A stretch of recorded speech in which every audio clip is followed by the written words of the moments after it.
The soft glow of evening light filtered through the windows of Morton's Steakhouse, where Dr. Thomas Richardson sat quietly reviewing patient files on his tablet. After a grueling 12-hour shift at the city's busiest emergency room, all he wanted was a peaceful dinner at his favorite restaurant. The crisp white tablecloth and gentle piano music in the background usually provided the perfect atmosphere to unwind. But tonight would be different. As he adjusted his navy blue tie, a habit from his medical school days, a commotion began to build at the front of the restaurant. Through the corner of his eye, he noticed two police officers approaching his table with determined strides. His heart sank. Even after 15 years as one of the city's top emergency surgeons, even in his perfectly tailored suit, even with his credentials from Johns Hopkins prominently displayed on his hospital ID, he knew what was coming. "Sir, we've received a complaint about suspicious activity," the taller officer announced, loud enough for nearby diners to turn their heads.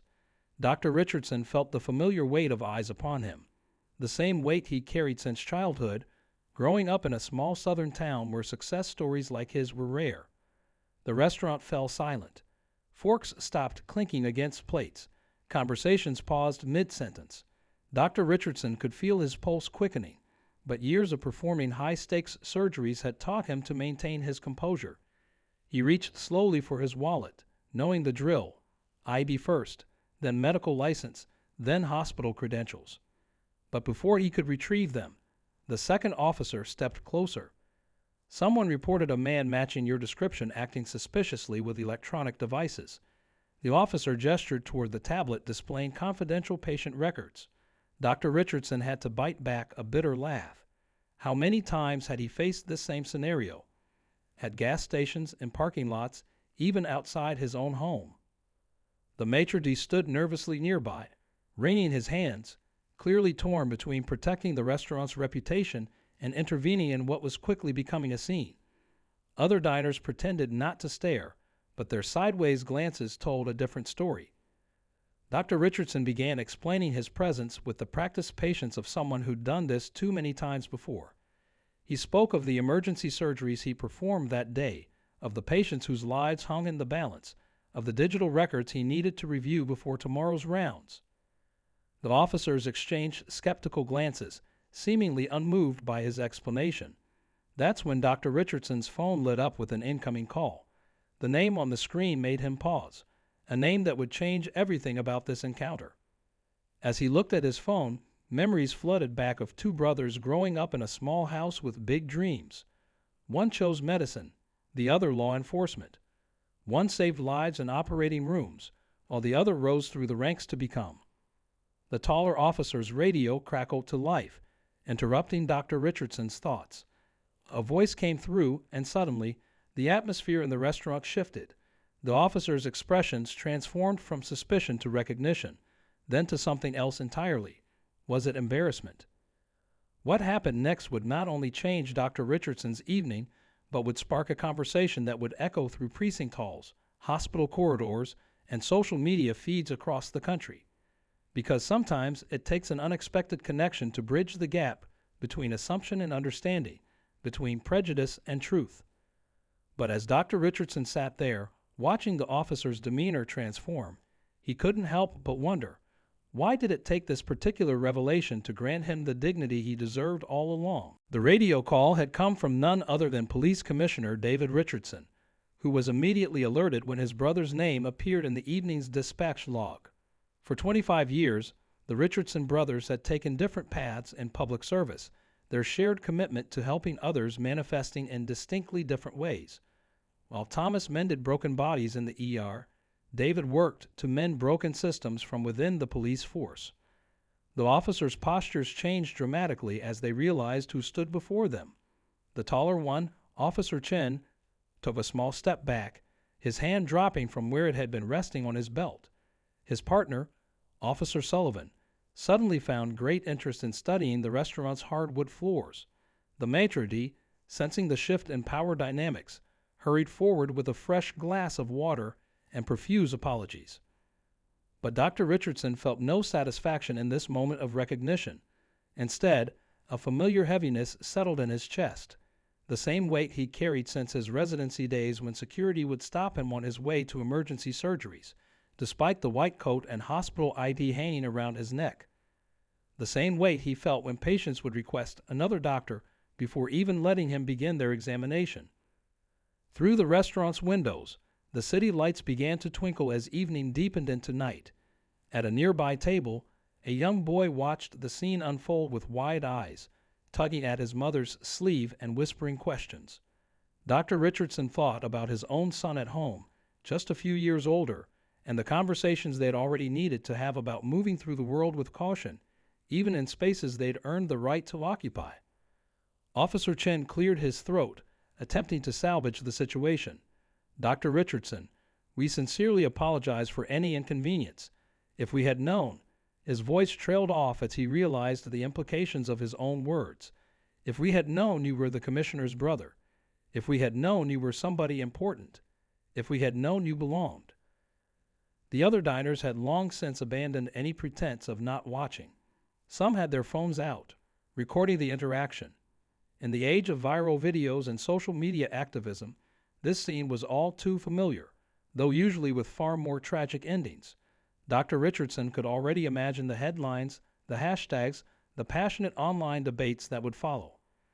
But as he sat there, still holding his phone with his brother's name glowing on the screen, Dr. Richardson thought about all the others who didn't have a police commissioner for a brother, the countless professionals, students, and ordinary citizens who faced these same suspicions without the shield of powerful connections to protect them. The memory of his father's words echoed in his mind, words spoken on the day both brothers graduated from their respective academies. "You boys aren't just climbing the ladder," the elder Richardson had said, "you're building elevators for others to follow." Now, sitting in this upscale restaurant under the uncomfortable gaze of dozens of strangers, Dr. Richardson wondered if this moment could become more than just another viral video of injustice. Officer Sullivan's radio crackled again, and this time, the voice on the other end was clearer, more authoritative. Commissioner Richardson was requesting an immediate update on the situation. The tension in the restaurant seemed to crackle like static electricity, as everyone waited to see what would happen next. Dr. Richardson slowly stood up from his chair, his full height and presence commanding attention. The decision he would make in the next few moments would either escalate this incident into another tragic headline or transform it into something entirely different, something that might actually change minds and open hearts. Dr. Richardson straightened his tie and took a deep breath, years of handling high-pressure situations in the ER guiding his next moves. The restaurant remained silent except for the soft classical music playing overhead, a jarring contrast to the tension filling the room. He looked directly at Officers Chen and Sullivan, not with anger, but with the same steady gaze he used to reassure patients before difficult procedures. "I'd like to speak with my brother," he said calmly, his voice carrying across the hushed restaurant. "But first, I think we all need to acknowledge what's really happening here." The officers shifted uncomfortably, aware that dozens of phone cameras were still recording every moment. The maitre d' hovered anxiously nearby, probably calculating the PR damage this incident would cause his establishment. As Officer Chen reached for his radio to connect with Commissioner Richardson, Dr. Richardson raised his hand. "Wait, let's handle this differently." He gestured to the empty chairs at his table. "Please sit down." The request caught everyone off guard. The officers, the other diners, even the young boy who was still watching wide-eyed from across the room. The weight of this invitation hung in the air. Sitting down would transform this from a police incident into a human conversation. It would bridge the gap between authority and civilian, between suspicion and understanding. After a moment's hesitation, both officers slowly pulled out chairs and sat down, their radios quietly buzzing with unanswered calls from the station. Dr. Richardson pulled out his hospital ID and placed it on the table, next to the tablet that had sparked this whole incident. "These patient files I'm reviewing. They're from last week's major pileup on the interstate."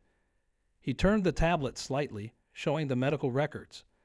"Officer Chen, I believe you were one of the first responders on that scene." Officer Chen's expression changed as recognition flickered across his face. "The multi-car accident.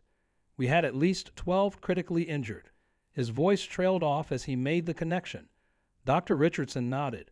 I was the lead surgeon on call that night. We worked on the same victims, just at different ends of their journey. The restaurant remained silent, but the quality of that silence had shifted. The young boy at the nearby table had stopped whispering questions to his mother and was now leaning forward, absorbing every word. Other diners had lowered their phones, more invested in the unfolding conversation than in capturing viral content. Just then, Dr. Richardson's phone lit up again. Commissioner Richardson was now requesting a video call. The sound of the ringtone cut through the tension like a knife, reminding everyone of the power dynamics at play. But Dr. Richardson didn't reach for the phone. Instead, he looked at both officers and said something that would change the entire trajectory of the evening. His words hung in the air, heavy with meaning and possibility. The next few moments would determine whether this incident would become just another sad statistic or something transformative. A blueprint for turning confrontation into conversation, prejudice into understanding. The maitre d' approached the table once more, this time carrying a pot of fresh coffee. Without being asked, he began filling cups for everyone at the table, his hands slightly shaking, but his gesture clear. This was no longer about removing a suspicious person from his restaurant. This was about witnessing something unprecedented unfold in his dining room. Officer Sullivan's radio crackled one final time, more urgent now. They needed to respond to their superior, but before either officer could reach for their radio, Dr. Richardson made an offer that would either bridge the divide or break it completely wider. Before you respond to that radio, Dr. Richardson said, his voice steady but intense, I want to show you something else. He reached into his briefcase and pulled out a folder, not a medical file this time, but something personal. The restaurant's dim lighting caught the slight tremor in his hands as he opened it, revealing a collection of photographs and newspaper clippings that spanned decades. The first photo showed a young Dr. Richardson in his medical school graduation robe, standing proudly beside his brother in a fresh police academy uniform. But it was the second photo that made Officer Chin lean back in his chair. A black and white image from 30 years ago showing their father, one of the city's first black emergency responders, standing beside his ambulance in 1985. Our father faced the same suspicions you showed me tonight, Dr. Richardson explained, his voice carrying a weight that made every diner in earshot lean closer. He saved hundreds of lives, but still had to prove he belonged in every white neighborhood his ambulance entered. The young boy at the nearby table had quietly moved closer, his mother not stopping him this time, both drawn into the unfolding story. Just then, the restaurant's front door swung open. Commissioner Richardson himself walked in, still in his formal uniform, his presence commanding immediate attention. But instead of the expected confrontation, what happened next stunned everyone, especially the officers at the table. The commissioner walked directly to his brother's table but didn't speak. Instead, he pulled out his own wallet and placed an old, worn photograph next to the others on the table.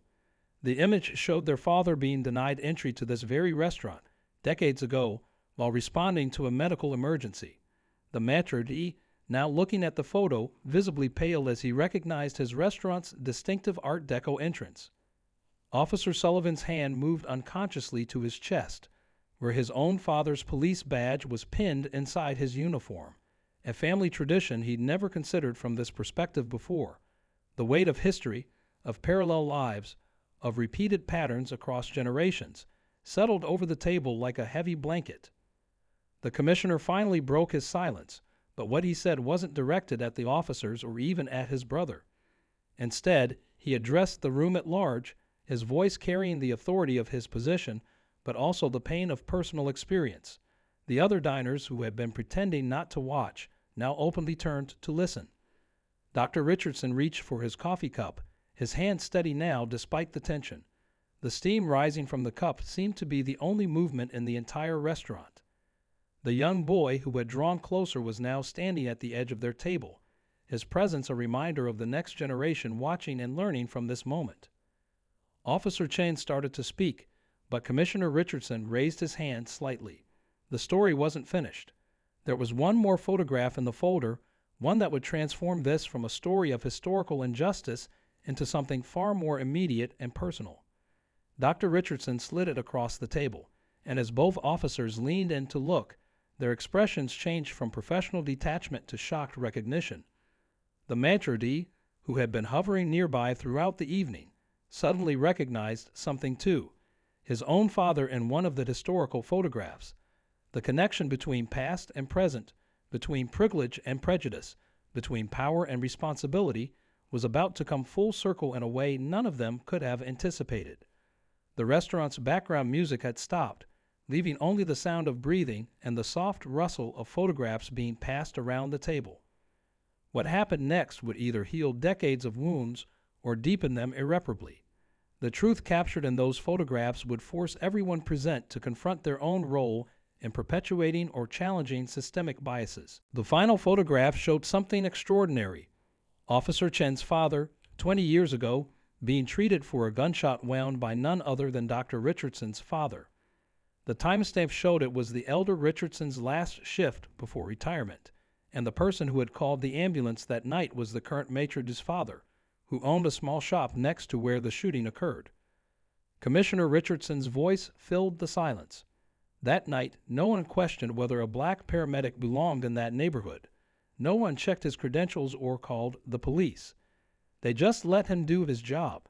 "Saving your father's life," he said, looking directly at Officer Chen, whose hands were now trembling slightly as he held the photograph. The young boy who had been watching everything unfold suddenly spoke up, his voice clear in the hushed restaurant. "So the doctor saves people just like his dad did." The simple question from an innocent observer cut through the tension, making several diners wipe tears from their eyes. The maitre d' stepped forward, his voice thick with emotion. "My father told me about that night. He said it changed how he saw everything." He paused, then made a decision that would transform this moment into something more than just another viral video.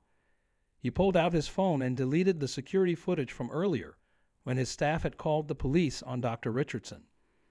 Officer Sullivan removed his father's badge from inside his uniform and placed it on the table next to the photographs. "My father taught me that this badge means protecting and serving everyone equally," he said, his voice carrying both shame and determination. "Tonight, I failed to live up to that." Dr. Richardson looked at his brother, then at the officers, and finally at the room full of witnesses. "We all have a choice in these moments," he said, pulling out one final item from his briefcase, a letter of commendation he'd written just that morning, recommending Officer Chen for his outstanding work during the interstate pileup, unaware that hours later, the same officer would be questioning his right to exist in this space. Commissioner Richardson placed a hand on his brother's shoulder, but before he could speak, Officer Chen stood up. What he did next wasn't protocol, wasn't expected, and wasn't recorded by any of the phones that had been filming earlier. He removed his badge, placed it next to his father's photograph, and made a personal pledge that would later become department policy. The maitre d' approached with a framed photograph of his own, his father shaking hands with the elder Richardson years after that fateful night. "This has hung in my office for years," he said. "I looked at it every day but never really saw it until tonight." As the evening drew to a close, the restaurant had become more than just a dining establishment. It had transformed into a space where genuine change began. Dr. Richardson gathered the photographs, but left one on the table, the image of his father treating Officer Chen's father. It would become the first piece in a new collection that would hang on the restaurant's walls, telling a story of transformation that began with confrontation and ended with understanding. The young boy, still watching, tugged at his mother's sleeve one last time. "Mom," he said loud enough for everyone to hear, "I want to be a doctor too." Dr. Richardson smiled, knowing that tonight's events would ripple far beyond these walls, touching future generations in ways they couldn't yet imagine. But it was Commissioner Richardson's final announcement that would ensure the story didn't end with just one evening of understanding. He shared a decision that would fundamentally change how his department approached community relations, starting tomorrow morning. A change inspired not by his position as commissioner, but by his perspective as a brother, a son, and a witness to both progress and prejudice. Commissioner Richardson's announcement was simple yet revolutionary. Every new officer would spend their first week of training not at the police academy, but shadowing medical professionals in emergency rooms across the city.